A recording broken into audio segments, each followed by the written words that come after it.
হারিয়ে যাওয়া রবীন্দ্রনাথ ঠাকুর।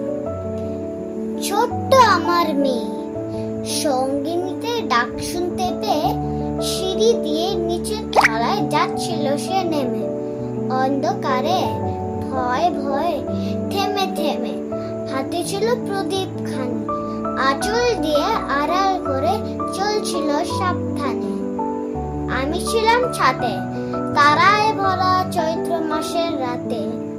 হঠাৎ মেয়ের কান্না শুনে উঠে দেখতে গেলাম ছুটে। সিঁড়ির মধ্যে যেতে যেতে প্রদীপ তাতা নিভে গেছে বাতাসেতে। সুদাই তারে, কি হয়েছে বামি?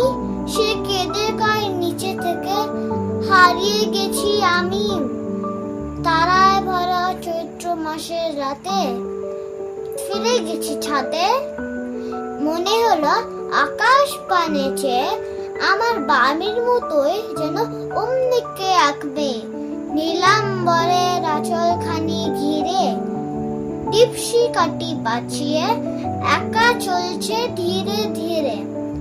নিত্য যদি আলো যদি হঠাৎ যেত থামি, আকাশ ভরে উঠত কেঁদে, হারিয়ে গেছি আমি।